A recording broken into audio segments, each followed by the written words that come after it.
तो brothers and there sisters, आज हम बात करेंगे my life as a loser के चैप्टर नंबर 32 के बारे में। और पिछले चैप्टर में हमने देखा था जीनो किम की स्प्रिट ने फ्यूचर एंचोल को बता दिया होता है कि थर्ड इंसिडेंट में क्या होने वाला है, लेकिन फ्यूचर एंचोल ने आधी ही स्टोरी सुनी होती है क्योंकि उसे एक बार में पूरी की पूरी स्टोरी याद नहीं हो सकती क्योंकि वो एक नंबर का गधा है। और ये थर्ड इंसिडेंट के होने के लिए सबसे ज्यादा जरूरी बात यह है कि जो गीटे बोंग नाम का बंदा है वो जीनो किम लोगों के रेस्टोरेंट में काम करने के लिए आया एज अ पार्ट टाइमर, क्योंकि वही रेस्टोरेंट में गीटे किम ने जीनो किम की लाइफ को नर्क बनाया था। लेकिन आज की वीडियो की शुरुआत में हम देखते हैं जैसे ही सिम्पसन को ये बात पता चलती है कि गीटे बोंग एज अ पार्ट टाइमर काम करने के लिए जा रहा है जीनो किम वाले रेस्टोरेंट में जो कि उसके माँ बाप चलाते हैं, तो सिम्पसन समझ जाता है कि गीटे बोंग की वहाँ पे बहुत ही गंदी हालत खराब होने वाली है क्योंकि वहाँ पे जीनो किम है। और सिम्पसन अच्छी तरीके से जानता है जो जीनो किम है वो सबके सामने खुद को कमजोर दिखाता है और अकेले में सिम्पसन की तोड़ता है। हालांकि सिम्पसन को ये बात पता ही नहीं होती कि वो बंदा जीनो किम नहीं बल्कि फ्यूचर से आया हुआ एंचोल है। बट जो सिम्पसन होता है गीटे की हेल्प करने के लिए उसको गुस्से में उसका कॉलर पकड़ के कहता है, हरामजादे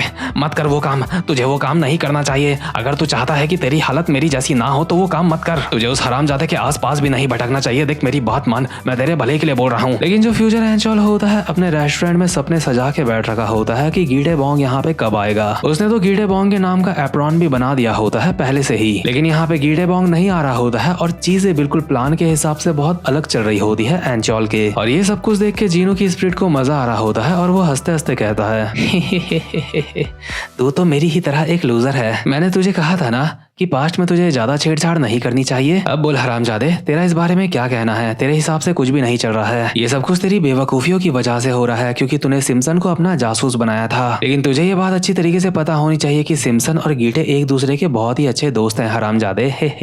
इसलिए सिम्पसन गीटे को यहाँ पे आने से जरूर रोकेगा और अगर गीटे यहाँ पे नहीं आया तो थर्ड इंसिडेंट होगा ही नहीं। और जीनो के फादर और मदर भी अभी बोल रहे होते हैं, मैं तो सोच रहा था कि यहाँ पे एक पार्ट टाइमर आ जाने वाला है लेकिन वो तो आया ही नहीं। हाँ जीनो बेटा, तुम्हें भी रेस्टोरेंट का काम छोड़ देना चाहिए और जाके अपनी स्कूल की पढ़ाई में ध्यान देना चाहिए। साथ ही साथ में जीनो की स्पिरिट भी एंचोल को बोल रही होती है, तो क्योंकि गीटे अब यहाँ पे नहीं आ रहा है इसलिए थर्ड इंसिडेंट नहीं हो पाएगा और इसका सीधा सीधा मतलब यह है कि तू अपनी असली बॉडी में कभी भी वापस नहीं जा पाएगा। जैंग एंचोल हरामजादे, तुझे अपनी पूरी जिंदगी अब मेरी ही बॉडी के अंदर बितानी पड़ेगी। एंचोल कहता है वो यहाँ पे आ चुका है। जीनो कहता है क्या आखिर अचानक से तू ये क्या कह रहा है कि वो आ गया है? और अभी हम देखते हैं गीटे बोंग यहाँ पे सच में आ चुका होता है और यहाँ पे आके कहता है, हेलो बॉस, हेलो मैम, अरे जीनू तुम भी यहीं पे हो। यानी कि अभी वही सब कुछ हो रहा होता है जो कि पास्ट में हुआ था। गीटे यहाँ पे सच में आ चुका होता है। इसलिए जीनू की स्पिरिट जो अब तक एंचोल को इतने ताने सुना रही थी, एंचोल उसको पकड़ लेता है और दबाते हुए कहता है, जीनू किम हरामजादे, तू क्या बोल रहा था कि मैं पास्ट में छेड़छाड़ नहीं कर सकता? हरामखोर, थोड़े बहुत चेंजेस को मैं अपने आप में हैंडल कर सकता हूँ। और दरअसल जो गीटे बोंग यहाँ पे आया है इसमें फ्यूचर एंचोल का ही हाथ है। दरअसल फ्यूचर एंचोल को पता चल चुका होता है कि सिम्पसन ने गीटे बोंग को यहाँ पे आने से जरूर रोका है। इसलिए एक दूसरे सीन में हम देखते हैं जो सिम्पसन होता है फ्यूचर एंचोल ने उसको पकड़ लिया होता है और उसके सर पे लॉलीपॉप ही लॉलीपॉप मारते मारते उसे बोल रहा होता है, सिम्पसन हरामखोर, मैंने सुना है तूने गीटे बोंग को रोका है मेरे रेस्टोरेंट में काम करने से, है ना? और साथ ही साथ में सिम्पसन के टकले में लॉलीपॉप और रैपट पड़े ही जा रहे होते हैं और सिम्पसन कहता है, जीनो प्लीज मुझे माफ कर दो, मैं तुम्हारा प्यारा सिम्पसन हूँ, तुम मुझे बहुत पसंद करते हो, मुझे छोड़ दो प्लीज। एंचोल कहता है, देख तुझे पता है मुझे ज्यादा लंबी बात करना पसंद नहीं है, मैं बस तुझसे इतना कहना चाहता हूँ कि मैं चाहता हूँ कि गीटे बोंग मेरे रेस्टोरेंट में काम करे। लेकिन भला वो तुम्हारे रेस्टोरेंट में अब काम कैसे कर सकता है? उसने अपना मन बना लिया है, वो वहाँ पे नहीं जा रहा है। हरामजादे, मुझे लगता है तूने मेरी बात ठीक से सुनी नहीं है। अभी सिम्पसन के मुंह पे एंचोल ने काफी सारे लॉलीपॉप ठूस दिए होते हैं जिस वजह से सिम्पसन को बहुत ही गंदी फीलिंग आ रही होती है कि उसके साथ कुछ बुरा होने वाला है। इसलिए सिम्पसन डर के कहता है, ठीक है मैं समझ गया, मैं गीटे को वहाँ रेस्टोरेंट में आने के लिए बोलूंगा, मुझे माफ कर दो। इसलिए इसके अगले सीन में सिम्पसन दोबारा से गीटे बोंग के पास जाता है और गीटे उसको कहता है, हे सिम्पसन, तुम्हारा बहुत बहुत शुक्रिया, मैंने जीनू के रेस्टोरेंट में काम नहीं करा जिस वजह से मुझे एक दूसरा अच्छा सा रेस्टोरेंट मिल चुका है, वहाँ पे वो लोग मुझे पैसे भी काफी अच्छे खासे दे रहे हैं। लेकिन सिम्पसन की तो अभी फटी बड़ी होती है, इसलिए वो गीटे के मुंह पे घुमा के एक रैपट मारता है और कहता है, हरामजादे अपना मुंह बंद कर, तुझे क्या लगता है तू अभी किससे बात कर रहा है? गीटे को कुछ भी समझ नहीं आता है कि यहाँ पे क्या चल रहा है, इसलिए वो कहता है, हे आखिर क्या बात है? सिम्सन बेचारा फटी हुई हालत में एक्टिंग करते हुए कहता है, क्या तुम मुझे नहीं जानता कि मैं कौन हूँ? हरामजादे, मैं सिम्सन हूँ। मैं एंचॉल का सबसे ऊंचे दर्जे का गुलाम हूँ और तू सिर्फ एक सेकंड रैंक का गुलाम है, हरामजादे। लेकिन सिम्सन, तूने कहा था कि तू ये सारी बातें हम दोनों दोस्तों के बीच में नहीं लेके आएगा। हम दोनों तो दोस्त हैं, है ना? लगता है तेरा दिमाग पागल हो चुका है कुत्ते। लगता है मुझे एंचॉल को बता देना चाहिए कि तू मुझसे चौड़ा हो रहा था, जो कि उसका सबसे बड़ा गुलाम है। नहीं सिम्सन, नहीं, मुझे माफ कर दे भाई। नहीं, ऐसा मत करियो। तेरी पोजीशन मुझसे बड़ी है, इसलिए मैं तुझे अपने सर का टकला भी दिखा रहा हूँ। ठीक है गेटे मॉन्क, मैं समझ चुका हूँ, अब बस कर। दरअसल मैं चाहता हूँ कि तू एक काम करे मेरे लिए। मैं चाहता हूँ तू जीनो किम के रेस्टोरेंट में जाए और वहाँ पे एक पार्ट टाइमर के रूप में काम करे। लेकिन गीटे के साथ ये सब कुछ करते हुए सिम्सन को बहुत ज्यादा दुख हो रहा होता है और वो रोते रोते अपने मन में कहता है, गीटे मेरे बचपन के दोस्त, मुझे माफ कर दे, मुझे तेरे साथ ये सब कुछ करना पड़ रहा है। तो खैर इसके अगले सीन में हम देखते हैं फ्यूचर एंचॉल वापस से अपनी असली बॉडी में आ चुका होता है जीनो की स्पिरिट वाली दुनिया में, और उसे अच्छा लग रहा होता है कि उसने सिम्सन हरामजादे को सबक सिखाया है और आराम से हरामखोर यहाँ पे बैठे बैठे मस्त मस्त खाना खा रहा होता है। लेकिन वो ये देखता है कि यहाँ पे तो जीनो की स्पिरिट है ही नहीं। दरअसल जीनो की स्पिरिट अभी टीवी के पीछे छुपी हुई होती है और एंचॉल जीनो की स्पिरिट का मजाक उड़ाते हुए कहता है, तो अपना मुंह छुपा रहा है क्योंकि मेरा प्लान काफी अच्छी तरीके से काम कर रहा है, हरामजादे। लूजर, तू सच में काफी ज्यादा क्यूट है। तो मैंने फाइनली सिचुएशन ऐसी कर दी है कि गीटे बॉन्ग हमारे रेस्टोरेंट में काम करने के लिए आएगा। लेकिन मैं चाहता हूँ तू मुझे आगे की स्टोरी बताए कि थर्ड इंसिडेंट में उससे आगे क्या हुआ था। ठीक है, अगर तू सामने आके मुझे नहीं बता रहा है तो मैं खुद ही टीवी को ऑन कर देता हूँ। इसलिए एंचॉल यहाँ पे खुद ही टीवी का रिमोट उठा के उसको ऑन कर देता है ताकि वो देख पाए कि तीसरे इंसिडेंट में आगे क्या हुआ था। जीनो कहता है, हरामजादे, तूने टीवी के रिमोट को हाथ कैसे लगाया? तू अपनी लिमिट्स को क्रॉस कर रहा है क्या? तू अकेले अकेले आगे की कहानी देखने की सोच रहा था? एंचॉल कहता है, और मैं क्या करता, तू सामने ही नहीं आ रहा था और मुझे आगे की कहानी देखनी थी। तो खैर इसके बाद आगे की कहानी शुरू हो जाती है थर्ड इंसिडेंट की, जीनो के लाइफ की। और ये कहानी वो होती है जहाँ पे जीनो की जिंदगी पूरी तरीके से एक बुरा सपना बनने वाली होती है। इस कहानी में हम देखते हैं पुरानी वाली टाइमलाइन में गीटे रेस्टोरेंट में काम करने के लिए आ जाता है। साथ ही साथ में जीनो को देखते ही उसको गले लगा लेता है और कहता है, अरे वाह, ये तो कमाल की बात है। बॉस ने कहा था उनका बेटा है एक, और वो तुम हो, ये तो काफी अच्छी बात है। गीटे जीनू के पेरेंट्स के सामने जीनू से काफी ज्यादा अच्छी तरीके से बात कर रहा होता है, हंस हंस के बात कर रहा होता है, जिस वजह से जीनू के पेरेंट्स को लगता है कि ये दोनों स्कूल के बहुत ही ज्यादा अच्छे दोस्त हैं। इसलिए जीनू के पेरेंट्स का गीटे के ऊपर यकीन थोड़ा सा बढ़ जाता है क्योंकि ये उनके ही बेटे का दोस्त है। जीनू के पेरेंट्स इस सारी बातों से काफी ज्यादा खुश लग रहे होते हैं, इसलिए जीनू अपने पेरेंट्स को भी नहीं बता सकता कि असल में ये बंदा उसे बुली करता है। और गीटे यहाँ पे इतनी जल्दी घुल मिल जाता है कि पहले तो वो जीनू के पेरेंट्स को बॉस बोल रहा होता है, लेकिन कुछ ही समय के अंदर वो बॉस से अंकल आंटी में आ जाता है। गीटे ने जीनू के पेरेंट्स के साथ इस तरीके का रिश्ता बना लिया होता है जैसे वो उन्हीं का बेटा होगा। साथ ही साथ में गीटे रेस्टोरेंट में काफी ज्यादा अच्छा काम भी करता है, जिस वजह से जीनू के पेरेंट्स उसकी काफी ज्यादा तारीफ करते हैं और जीनू को कहते हैं,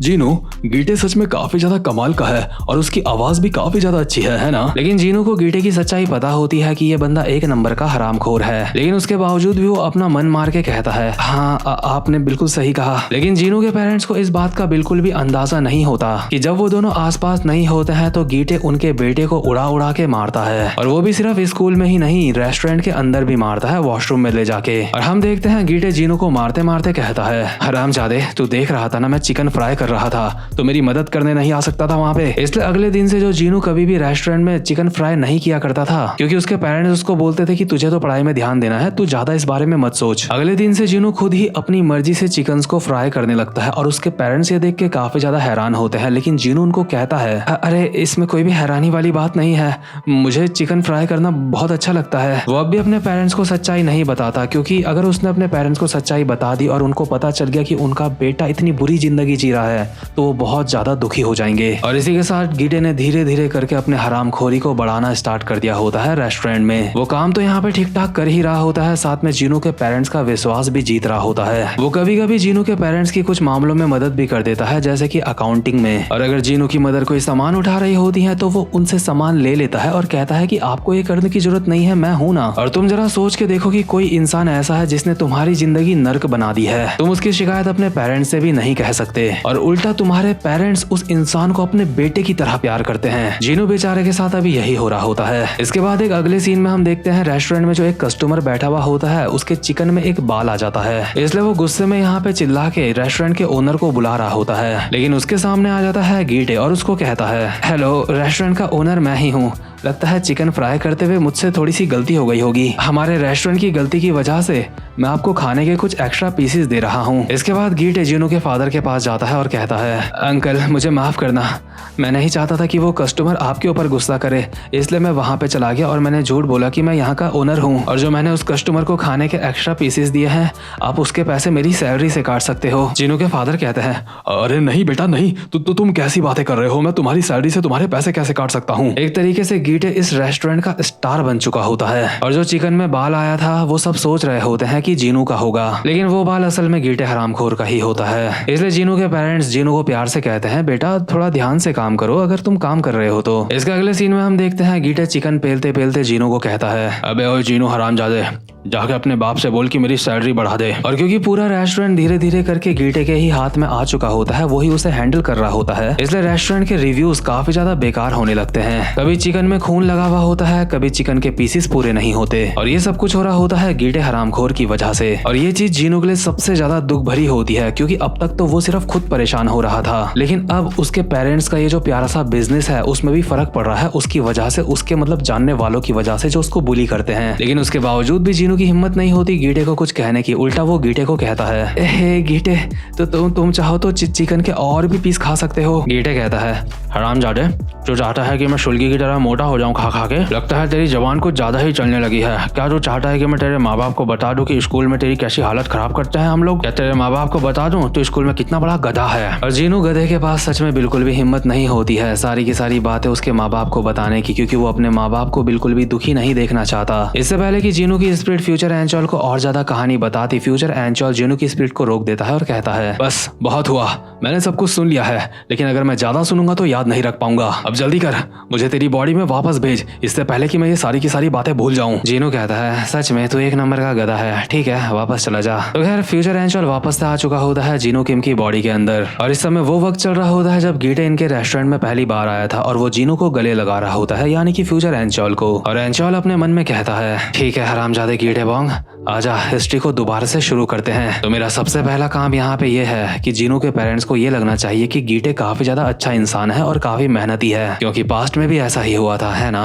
और बिल्कुल पास्ट की ही तरह जैसे गीटे यहाँ रेस्टोरेंट में चिकन पेलता रहता था, बहुत सारे खाता रहता था, मुझे चुपचाप से गीटे को वो सारे चिकन खाने देने हैं, उसको रोकना नहीं है। फ्यूचर एंचोल सोच रहा होता है कि गीटे को कम से कम एक्टिंग तो करनी पड़ेगी यहाँ पे काम करने की, ताकि यहाँ पे उसके रेस्टोरेंट में जल्दी जल्दी उसकी ग्रोथ हो और उसके पेरेंट्स को यानी कि जीनू के पेरेंट्स को गीटे काफी पसंद आने लगे। लेकिन गीटे फ्यूचर एंचोल को साफ मना कर देता है कि उसको चिकन विकन फ्राई करने में कोई ज्यादा मजा नहीं आता और इसलिए वो कर नहीं रहा है ये सब कुछ। दरअसल गीटे को चिकन फ्राई करने की जरूरत पड़ती ही नहीं, क्योंकि यहाँ पे सिम्सन भी पहुंच जाता है जो ये काम कर रहा होता है। सिम्सन को लग रहा होता है कि जीनू किम उससे इस बात के लिए खुश होगा क्योंकि वो यहाँ पे चिकन फ्राई कर रहा है, लेकिन फ्यूचर एंचोल यानी जीनू का इस बात से दिमाग खराब हो रहा होता है, क्योंकि अगर सिम्सन सारा काम करेगा तो गीटे हाईलाइट में कैसे आएगा। और पहली बात ये सिम्सन हरामजादा यहाँ पे कर ही क्या रहा है, और क्योंकि गीटे को ज्यादा काम नहीं करना पड़ रहा होता है इसलिए गीटे धीरे धीरे करके आलसी हो रहा होता है यहाँ पे। इसलिए एंचोल सोच रहा होता है चाहे कुछ भी हो जाए उसे रेस्टोरेंट के अंदर गीटे को हाईलाइट में लाना ही पड़ेगा। हम देखते हैं जीनू के फादर अभी कंप्यूटर में कुछ हिसाब किताब कर रहे होते हैं, इसलिए एंचोल गीटे को कहता है जाके मेरे फादर की मदद करो वहाँ पे, ताकि इससे तुम अपनी इमेज यहाँ पे अच्छी बना सको, क्योंकि पिछली टाइमलाइन में भी गीटे ने यही सब कुछ करा था। वैसे भी गीटे सच में हिसाब किताब के काम में काफी ज्यादा अच्छा होता है, इसलिए गीटे वहाँ पे मदद करने के लिए जा रहा होता है। लेकिन इतने में ही गीटे की टक्कर हो जाती है डाबिन से। डाबिन गीटे से पहले ही काउंटर में पहुंच चुकी होती है और हिसाब किताब में मदद कर देती है। डाबिन यहाँ पे जीनू के फादर की बहुत ज्यादा मदद करना चाह रही होती है, क्योंकि वो चाहती होती है कि वो अपने बेटे का हाथ उसको दे दें, यानी कि डाबिन यहाँ से कभी गई ही नहीं होती, वो रात को बगल वाले वेयर हाउस में सो रही होती है ताकि वो सुबह जल्दी से यहाँ पे काम करने के लिए आ जाए और अपने दामाद के पापा को खुश कर सके। और गीटे अपने मन में बोल रहा होता है आखिर मैं इस रेस्टोरेंट में काम करने के लिए आया ही क्यों। गीटे का हौसला धीरे धीरे करके खत्म हो रहा होता है, लेकिन एंचोल उसके कंधे दबाते हुए कहता है, अरे नहीं गीटे तुम हार मत मानो,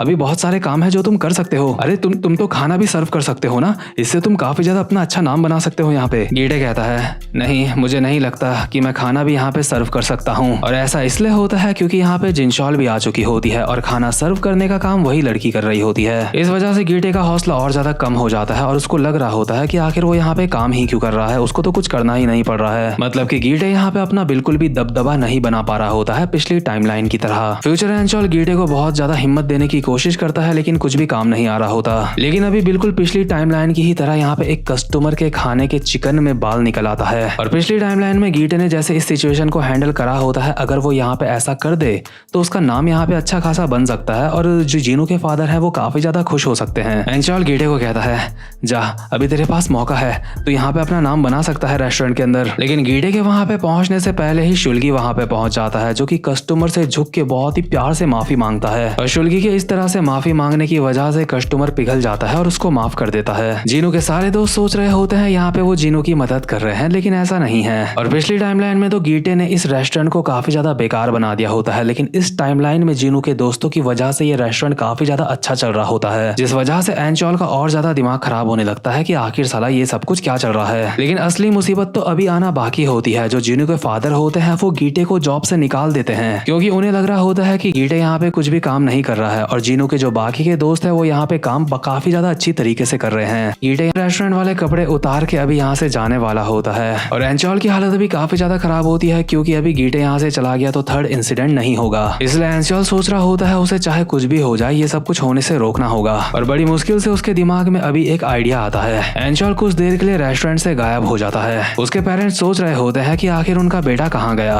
लेकिन इसी के साथ एंचॉल अपने पिंक मैन वाले रूप में यहाँ रेस्टोरेंट में आता है, अपने हाथ में 2 चिकन लेके इसी रेस्टोरेंट के, और बहुत ही गुस्से में यहाँ रेस्टोरेंट में चिल्ला के कहता है आखिर इस जगह का मालिक कौन है वो हरामजादा, मेरे सामने आओ। साथ ही साथ में एंचॉल अपने मन में बोल रहा होता है मेरे पास ये सब कुछ रोकने का सिर्फ एक यही रास्ता है, मॉम डैड प्लीज मुझे माफ कर दो। और ये भी नोटिस करने वाली बात है कि एंचॉल अब जीनू के माँ बाप को अपने मन में भी मॉम डैड बोल रहा है, लेकिन ये हरामजादा गीटे को यहाँ से जाने से कैसे रोकेगा ये हमें पता चलेगा अगले चैप्टर में। तो खैर गाइस, इसी के साथ ये वाला चैप्टर यहीं पे खत्म होता है, और आगे चल के चीजें और भी ज्यादा दिलचस्प होने वाली है, मुझे पूरा यकीन है। और अब मैं मिलता हूँ आपसे अपनी नेक्स्ट वीडियो में, तब तक के लिए गुड बाय।